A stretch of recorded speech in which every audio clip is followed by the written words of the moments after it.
Hola, ¿qué tal? Muy buenas tardes. Soy Felipe Ávila, director del Instituto Nacional de Estudios Históricos de las Revoluciones de México, y me da mucho gusto acompañarlos en esta conferencia a la que me ha invitado el Museo de la Revolución Mexicana, una institución hermana con la que tenemos estrecha colaboración desde el INERM.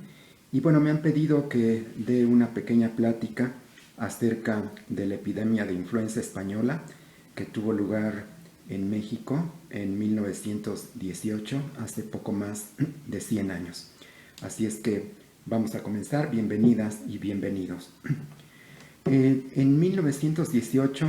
ocurrió en el mundo una de las epidemias más devastadoras en la historia de la humanidad. Hay que recordar que en ese año estaba terminando la Primera Guerra Mundial, una guerra que había sido una guerra total, una guerra que había involucrado a buena parte de las naciones de la época, en donde se utilizó por primera vez un armamento moderno, una guerra de trincheras, una guerra de desgaste, una guerra que duró más de 4 años, en donde el grueso de los países occidentales, pero también países de África, de Asia, de América, de Oceanía, se vieron involucrados en esta guerra y que llevó a cabo una de las matanzas más terribles, más catastróficas en la historia de las guerras desde que la humanidad existe en este planeta. Y bueno, en ese contexto fue cuando ocurrió esta terrible epidemia, pandemia de influenza española, que tuvo un efecto universal. Eh, la guerra mundial provocó que se expandiera a prácticamente todo el mundo y que tuviera unos efectos devastadores. Las estimaciones de la mortandad ocasionada por esta epidemia en 1918 oscilan. La cifra más baja calcula que murieron 20 millones de personas en todo el planeta, y la cifra más alta llega incluso a estimar que fueron 100 millones de personas las fallecidas por esa terrible epidemia. Hay un mayor acuerdo en donde la cifra estimada oscila entre 40 y 50 millones de personas fallecidas. En cualquiera de estas cifras, en la más baja o en la más alta, nunca ha ocurrido en la historia de la humanidad, por lo menos en los 2 últimos siglos, una catástrofe demográfica de estas dimensiones. Vamos a hablar un poquito acerca de esta enfermedad. Se le conoce como influenza española, no porque haya surgido en España, sino porque España, que era una nación que mantuvo la neutralidad en la Primera Guerra Mundial, fue la primera en dar a conocer y en alertar a la opinión pública a través de la prensa de la época que estaba ocurriendo esta enfermedad y que se estaba diseminando por los campos europeos. Los países que estaban en guerra, los países aliados, los países que secundaban al imperio alemán y al austrohúngaro, que estaban en conflicto, consideraron que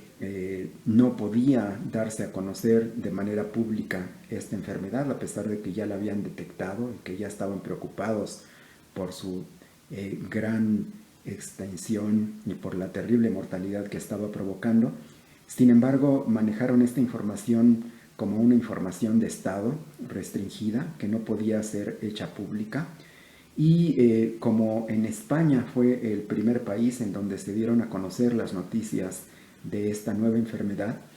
por eso se le empezó a catalogar de manera inadecuada como influenza española. Y bueno, así es como quedó en la historia con este nombre, como influenza o como gripe española, de manera inapropiada, porque España no fue la causante, no fue el foco inicial de la epidemia. Pero bueno, al margen de que este nombre no sea adecuado, así se le conoce, así pasó a la historia así es como nos seguimos refiriendo a ella. Hay que recordar también que no era una enfermedad nueva, que había habido otras epidemias de influenza o de gripe mucho antes. De hecho, los primeros registros se remontan hasta el siglo XIV,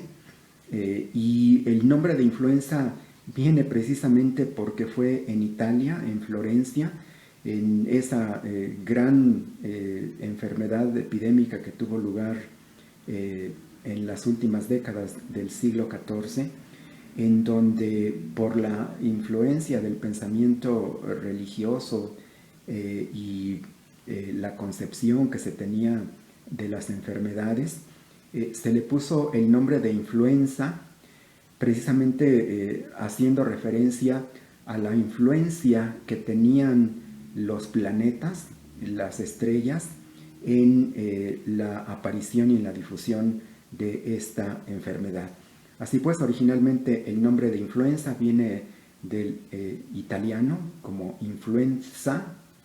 con Z, influenza, y está referida a la influencia del estele, de las estrellas, en las enfermedades y en la vida de los seres humanos, ¿no? Se le quedó este nombre. Hubo varios brotes, varias epidemias desde el siglo XIV hasta el siglo XIX de manera recurrente, y sin embargo, pues nosotros sabemos ahora, se comenzaba a saber también a fines del siglo XIX y a principios del XX cuál era el origen de esta enfermedad.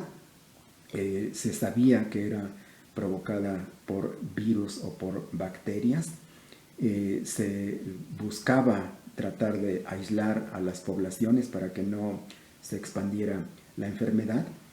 Con el avance de la medicina en el siglo XX se ha podido establecer que el virus causante de la influenza española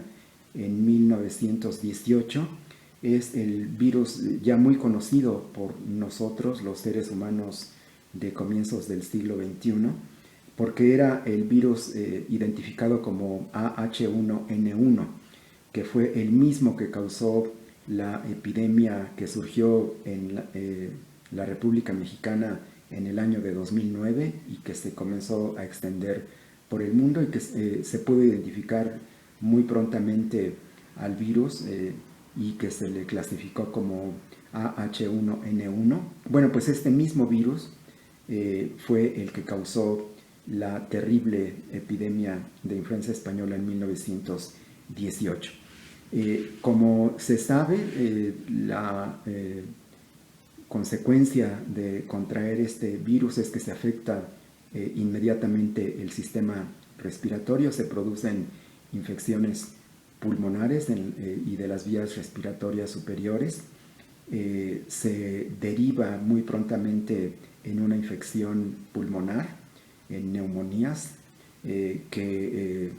se generalizan, se extienden y que provocan en muy corto tiempo la muerte de las personas que no logran resistir y generar anticuerpos ante esta invasión viral. Así pues, esta epidemia surgió en 1918. Se tiene perfectamente detectado el primer caso que se registró de esta enfermedad. Ocurrió el 10 de marzo de 1918 en el fuerte Raleigh, un fuerte militar de Estados Unidos, que el año anterior, en 1917, había entrado a la Primera Guerra Mundial y que estaba enviando de manera frecuente a soldados en embarcaciones que se trasladaban desde el territorio estadounidense hasta los frentes de batalla europeos. Rastreando los orígenes del virus, se ha logrado establecer con una cierta precisión que posiblemente el virus surgió en China como una zoonosis, es decir, estas enfermedades que surgen en animales domésticos y que por el contacto o por la ingesta de la carne de estos animales por personas humanas el virus se transmite a las enfermedades, muta y entonces ya se vuelve una enfermedad humana. Se piensa que posiblemente esta cepa del virus de la influenza H1N1 surgió en algún lugar de China y que fue transmitido a América a través de los trabajadores migrantes que estaban yendo a emplearse en la construcción de los ferrocarriles en el sudoeste estadounidense en las últimas décadas del siglo XIX y en los comienzos del siglo XX, y que aprovechando la enorme movilidad, la gran comunicación que provocó la Primera Guerra Mundial, pues mutó, se alojó en seres humanos, y este primer brote que se detectó en este fuerte militar estadounidense, en una semana había contagiado a prácticamente toda la población militar que había en ese lugar. Varios de esos soldados se embarcaron hacia Europa y bueno, llegando a Europa, en cuanto estaban en los barcos descendiendo, se dieron cuenta de que el 20% de la población de esas embarcaciones había fallecido en el trayecto por el Océano Atlántico, y muchos de los soldados que desembarcaron en Europa, en cuanto fueron llevados a los frentes de combate, pues se encargaron de diseminar esta enfermedad hacia el resto de los soldados de los países que estaban en guerra. Así pues, en muy pocas semanas, en abril y mayo, buena parte de los soldados combatientes en Europa, ingleses, alemanes, austrohúngaros, de otras nacionalidades, estaban ya contaminados. La enfermedad comenzó a extenderse por el territorio europeo y como había soldados que regresaban a sus países de origen, heridos que ya no podían continuar combatiendo y que eran los que sobrevivían regresados a sus países originales, al regresar a estos lugares comenzaron a infectar en primer lugar pues a los soldados con los que tenían contacto, pero también poco a poco empezó a contagiarse la población civil. Y esto ocurrió en prácticamente todos los países del mundo en 1918. Es decir, aunque el foco inicial fue en Estados Unidos, se propagó de manera extensa en Europa y de Europa se diseminó al resto de los continentes, a África, a Asia, a América del Sur, que no había estado involucrada directamente, Centroamérica e incluso a los países de Oceanía. Por eso, en 1918, prácticamente todo el mundo conocido y comunicado de la época tenía la enfermedad. La letalidad se ha podido establecer que oscilaba entre 2.5% y 5% de mortandad en las personas contagiadas. Es una cifra relativamente alta, aunque quizá no lo fuera tanto en virtud de que las condiciones sanitarias, los sistemas de salud, el número de médicos, de enfermeras, de servicios de salud era bastante menor, bastante más precario que lo que nosotros conocemos ya en los tiempos modernos. De manera que buena parte de los habitantes, hombres, mujeres, adultos mayores, niños de esa época, un porcentaje importante, se estima que cerca de un 30% de la población del planeta en 1918 contrajo la enfermedad, es decir, fueron cientos de millones de personas los que se contagiaron y fueron varias decenas de millones de personas las que murieron. Es también importante señalar que la población que fue más afectada, a diferencia de otras epidemias, no fue la población más vieja, sino por el contrario, fue la población que tenía entre 20 y 40 años de edad. ¿Por qué fue esto así? Bueno, pues porque estaba muy directamente asociada a la guerra. Y en la guerra pues eran los hombres jóvenes, los hombres en edad de poder combatir, los que eran enrolados a los ejércitos y los que iban a enfrentarse a sus enemigos en los campos de batalla. Así es que no debería de sorprendernos que, a diferencia de otras epidemias, la población más afectada fue la población joven, adulta, entre 20 y 40 años. Ahora bien, ¿cómo llegó la influenza española a México? Bueno,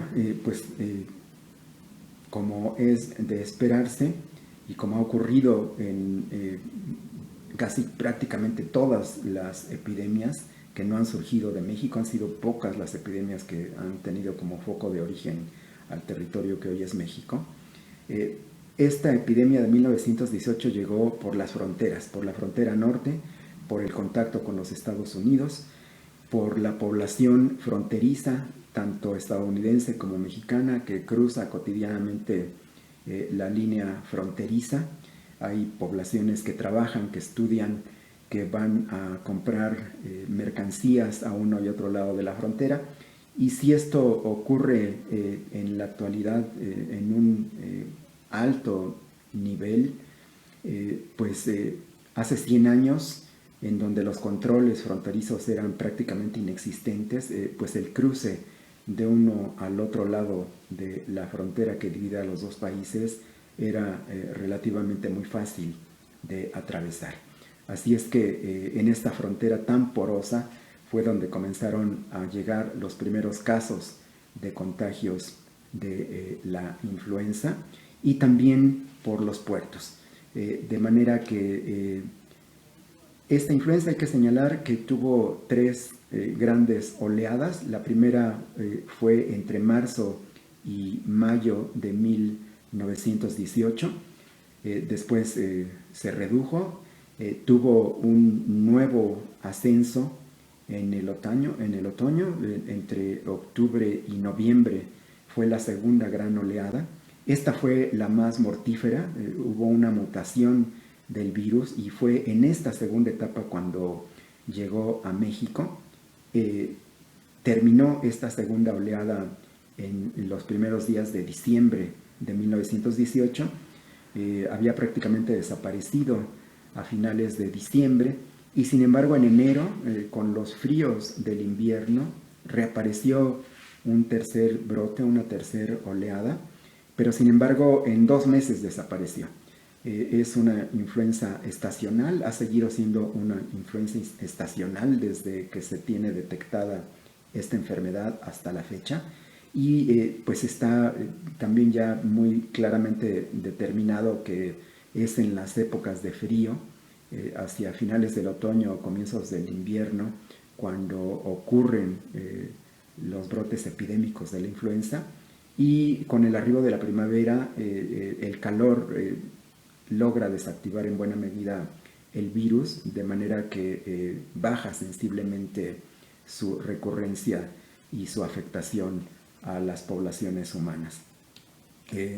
Los primeros casos detectados de influenza española en México en 1918 fueron en el mes de octubre, en Nuevo León, en Tamaulipas, en Coahuila, en Veracruz. Y muy pronto estos enfermos comenzaron a contagiar al resto de la población mexicana de la época. Para el 24 de octubre se habían registrado ya 60,000 contagios y ya había entre 1,500 y 2,000 muertes diarias en México, de acuerdo a los reportes de la prensa. En algunos estados, desde luego, en donde no había tanta concentración de población en las ciudades, en donde las comunicaciones no eran tan buenas, en donde había una población muy dispersa, en localidades aisladas, alejadas, poco comunicadas entre sí, pues desde luego que ahí la incidencia de la enfermedad era menor. En la Ciudad de México, el primer caso detectado de influenza ocurrió en el cuartel militar de la Villa de Guadalupe, en la Ciudad de México, al norte de la ciudad, el 10 de octubre. En ese cuartel militar, a las 2 semanas ya había 200 soldados enfermos, y para fines de octubre el 45% de los habitantes de la municipalidad de la Villa de Guadalupe estaban ya contagiados con la enfermedad, y desde luego habían comenzado ya a fallecer las personas más graves. En el mes de octubre se reportaba que estaban muriendo entre 18 y 20 personas diarias en el Distrito Federal. Por los registros del Archivo Histórico de Salubridad que se pueden consultar, se tienen registradas en la Ciudad de México 7.570 muertes durante los meses de noviembre y diciembre de 1918, pero desde luego en el resto de la República pues los casos aumentaron de manera considerable. Aunque no se tienen cifras exactas comprobables de cuántas muertes hubo en 1918 por la influenza española, algunos de los estudiosos han dado como una estimación probable la cifra de 300.000 muertos. 300.000 muertos por influenza en poco más de 2 meses, que fue el pico de la epidemia, pues que es realmente una cifra considerable. Ahora bien, ¿cuáles fueron las medidas sanitarias que se aplicaron para tratar de detener la expansión de la epidemia de influenza española? En esa época, en 1918, existía un departamento de salubridad, no había una Secretaría de Estado, era solamente un departamento de salubridad que se había creado en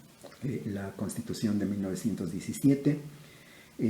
La mayoría de las medidas sanitarias eran responsabilidad de los estados y de los gobiernos municipales,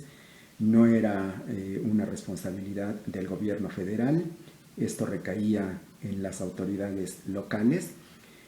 pero había un Consejo Superior de Salubridad, y también en la Ciudad de México, en el caso del Distrito Federal, pues era el gobierno de la Ciudad de México, había un gobernador del Distrito Federal y había un ayuntamiento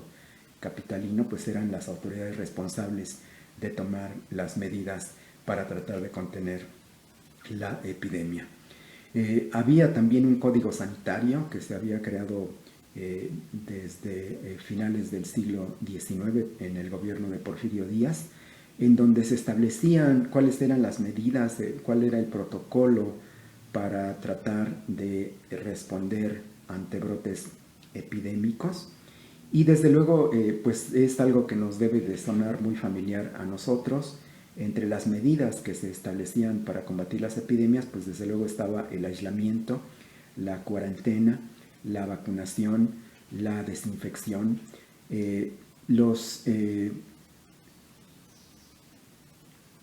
Los gobiernos de la época, los distintos gobiernos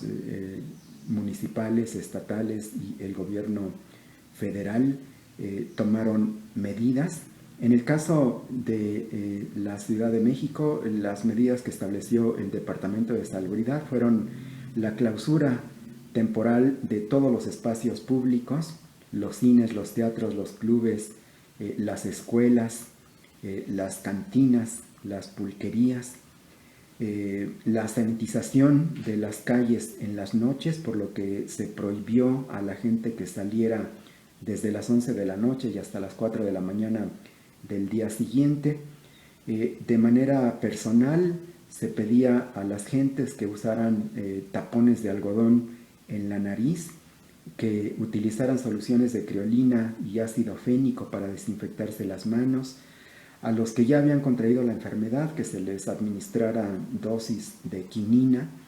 En los hogares, en las casas particulares, que se fumigara con ácido sulfuroso, que la gente usara pañuelos mojados con criolina, con ácido fénico o con agua hervida sobre todo si estornudaban o si tosían, que se enjuagara 2 veces al día la boca con agua oxigenada o con solución de ácido fénico. Desde luego también aislar la ropa, la cama, las sábanas, los vasos, los platos, los cubiertos, todos los objetos utilizados por los enfermos. Desinfectar la nariz con ácido bórico, con mentol y con vaselina líquida. Y en las calles, en los lugares públicos, desinfectar y quemar la basura, cubrir con alimentos las vitrinas, no comer, no tomar ni alimentos ni bebidas al aire libre, no saludarse de mano ni de beso, al estornudar y toser hacerlo con un pañuelo, ventilar las habitaciones, alejarse de las personas que estornudaban o que tosían sin pañuelo, no ir a sitios con grandes concentraciones de gente, no llevarse las manos a la boca ni tocar objetos usados por otras personas, procurar que las personas estuvieran a la luz del sol y al aire libre la mayor parte del tiempo, usar ropa abrigada para salir en las noches, dormir en cuartos ventilados, no usar en la medida que se pudiera el transporte público, sino caminar para ir al trabajo o a donde se tuviera que ir, y lavarse las manos y la cara cuando se regresara a casa. Estas eran las medidas que establecía el Código Sanitario y que fueron obligatorias por parte de las autoridades. Y sin embargo hubo muchas críticas que hicieron los periódicos de la época, porque decían que muchas de estas medidas que eran necesarias no se llevaban a la práctica, que las autoridades en realidad no las aplicaban.